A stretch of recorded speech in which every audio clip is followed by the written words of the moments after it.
This is Carrie Elliott talking about the case of bullets that he has given us. And he's going to explain each one of the shelves and all the bullets that are on the shelf so that when somebody comes in here and asks us about them, we'll have something to say. We'll know what we're talking about.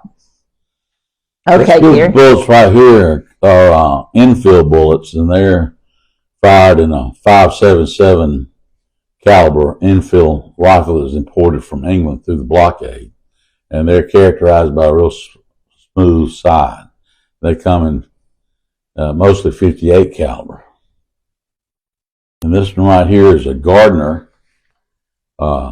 Confederate, and they're made in Richmond, Virginia. It's two-piece. You see the end right there, and the paper cartridge fits in between those two. Okay.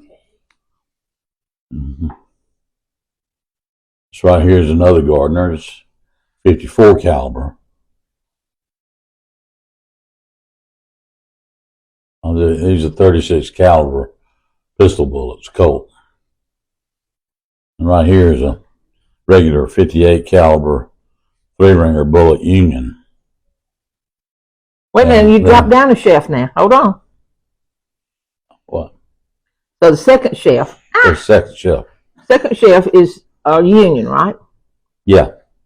Okay, go ahead. And they have holes on the top from being pulled out, which were not fired. Not fired? No.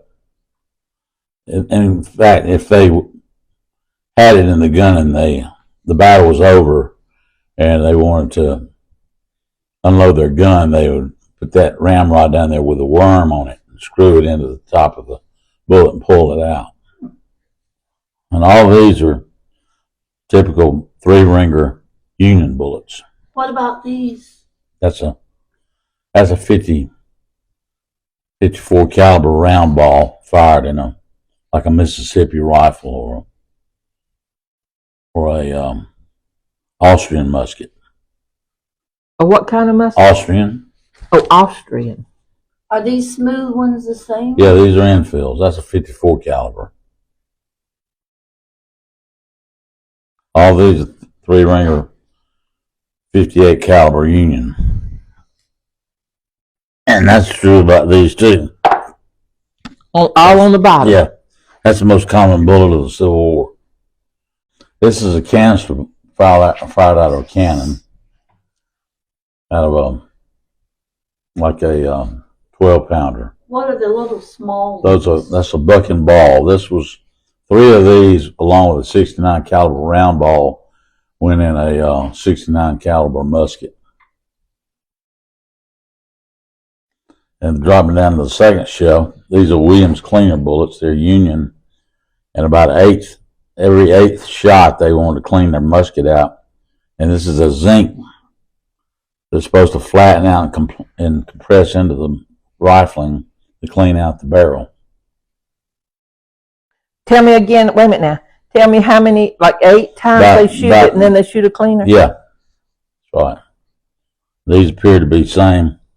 This is 54 caliber three-ringer. That's Union. Some more Williams cleaners. And these are 58 caliber three-ringer Unions. That completes it. Jerry, let me ask you something about the cleaners now.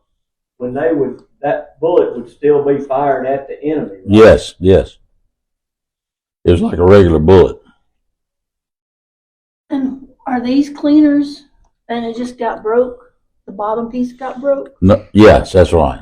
Okay. That's the bottom piece that's gone from it.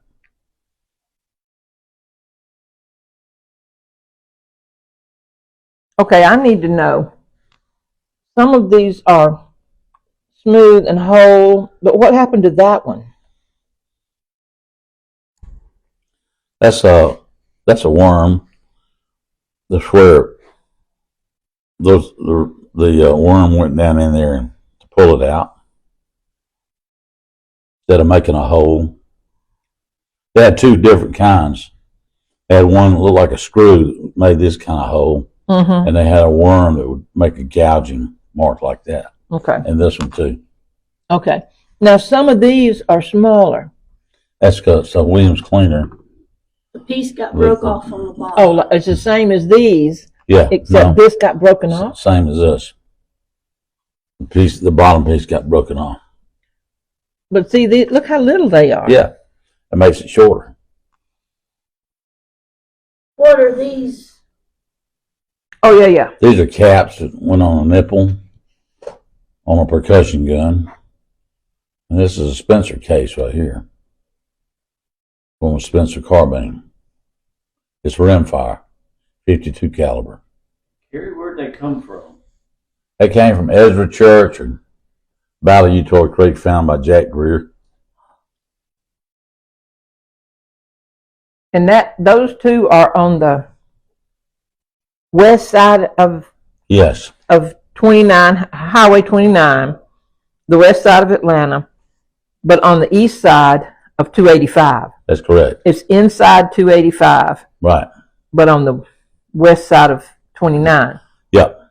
And I know that Utoy Creek was the fought the week after Browns Mill.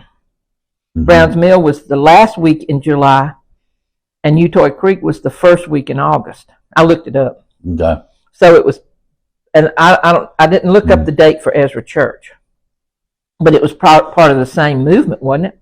Yeah. When he was trying to, he had to defeat Atlanta. Okay, we really appreciate Carrie Elliott coming in here to explain these things. I'm gonna type it up and make it up like a chart, so that when somebody comes in here and starts looking at the bullets, we'll at least be able to give them some kind of explanation of them. And we want to make sure that this is the part of history that we don't lose. We appreciate that Carrie and his family gave this box of bullets to us, and there's at least 3,000 bullets in here, which is an amazing number. And these were all metal detected and found by Jack Greer, who is no longer with us, but he was a big-time collector for a lot of years. So we're very, very proud of the fact that we have these in here.